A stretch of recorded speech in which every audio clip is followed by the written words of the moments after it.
Guys, this is task number 2 guys. So, you need, ito lang siya. Para malaman nyo kung alin lang yung i-label nyo, click nyo lang tong R. I'm not talking to you, Lian. Sagot siya ng sagot. Okay, let's start. Ganito ang gagawin natin guys sa you need to use a tool para pantay. Tapos itong sa kabila, drag nyo lang yan guys. Yan. O, diba may labis? Kasi ito ay kulang. Ay, may kulang. Hila, hila, hila. Hila, hila lang tayo, ha? Yan. Tapos, bato, hilahin nyo lang yung mouse. Kung saan yung wall, ha? Hold control and then drag mouse down. And then after nyan, ito na tayo. Tulad ng lagi ko sinasabi, mag-point na lang tayo. Oh. Ang pag-add po ng point is press 1. Kailangan maganyan muna siya. Tatapat yung mouse sa ha. Tapos yan. Hindi, hila-hila na. Meron na tayo buo. Tapos, gagawa na tayo ng assist line. Ang paggawa po ng assist line is 9. Yan, hintayin nyo munang mag-highlight yung line. And then, kuha tayo ng reference line. Ayan, susundan nyo lang. Tapos, pag nagkulay ganito na, kita nyo yung kulay, click nyo na lang yun dyan. Tapos, space bar. Space bar. Yan. At tapos, kukuha tayo dito sa gitna ng assist line.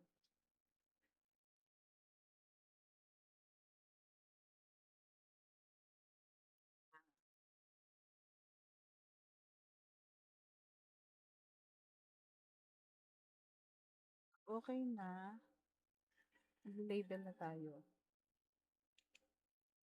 Mag-ano na tayo ng yan. S-tool lang tayo guys sa S2.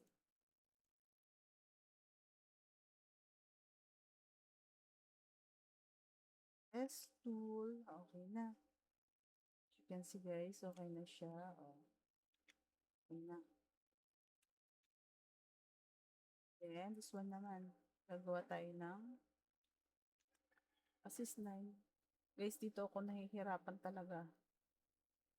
Dito kasi siya makonect ng ayos. Kaya,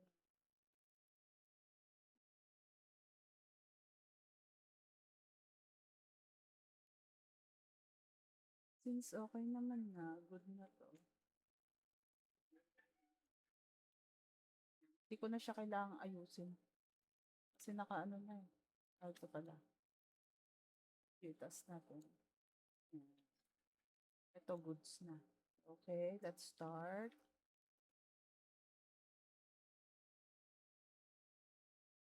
Start guys. Yan. S-tool.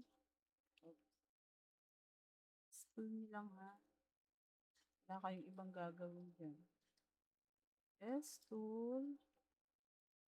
Oops. Nakita nyo yun, may kulay red. Mamaya natin ayusin yun ha. Check natin kung makukuha natin siya sa tamang pag nag-F4 tayo. Ang F4 kasi guys is auto fix. Oh, you see that? Oh, ay there's more pa. Needs po niyan, hindi siya na pero since wala ka naman nakikitang nakalutang, diba? Okay, let's back na. Tapos, kita nyo tong chimney. Tulad ng tinuro ko nung nasa 1, para hindi tayo mahirapan. Kasi pagka nag-ano lang tayo, diba, ayaw, hindi natin makuha agad. So, pag may ganito kasi, mabilis lang. Walang. Tapos, itol. Itol. Saktuhan lang. O, diba, sakto siya. Tapos, gawa lang tayo ng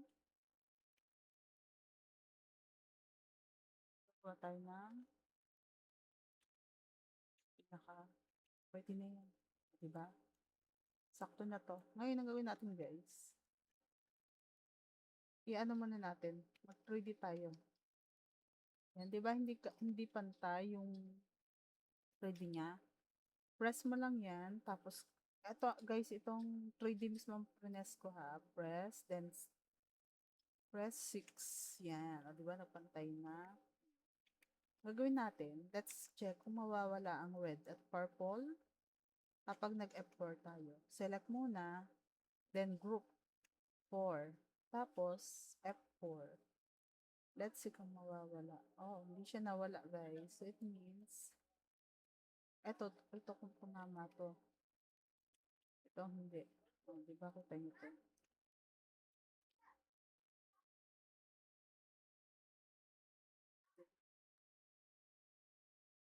Ito, sasakto.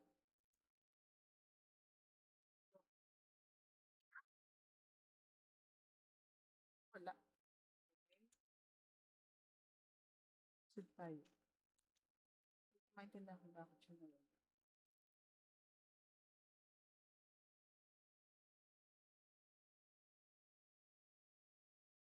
Let's see.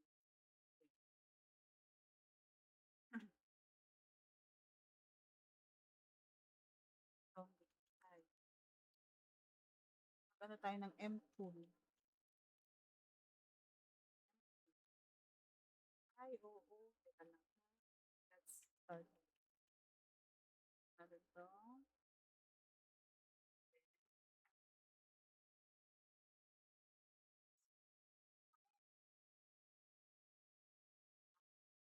Okay, mag-M.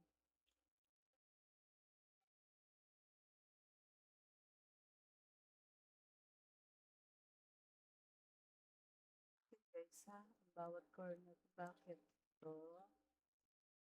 Gamit lang kayo ng M tool. Pag naka-M, pwede na. M tool kasi guys is pang usod-usod lang.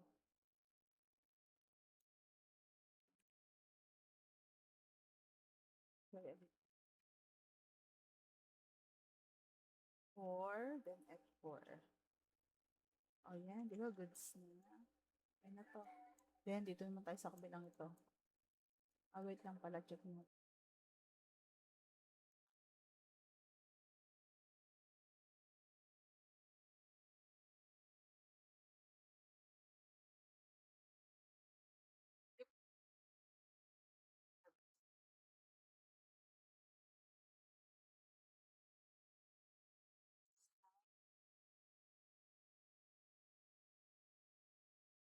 Tapos, I-tool.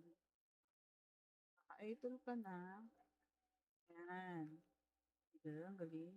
Saan lang yan? Tapos, 4. It's na. Tapos, ito naman tayo. Dito naman tayo guys sa kabilang bahay na to. Ah, okay. I-tool.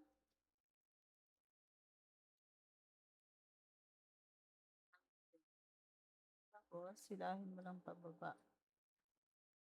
Then, S2. I mean, maggagawa tayo ng assist line.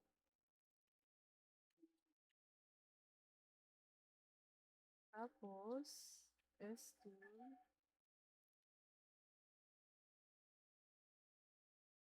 S2 lang tayo ha. Napapansin nyo guys, may kulay purple. Pag hindi siya nawala siya, sa pag-F4 mo, mag-shift Y ka. Goods na siya. Okay na to guys. Ang gagawin lang natin is, let's try kung hindi siya magkakatopo. Tapos, F4. Yan, di ba nawala? Ngayon, gagawin natin is corner. Hindi na ako naghanap ng ibang view kasi kitang-kita naman. I-tool.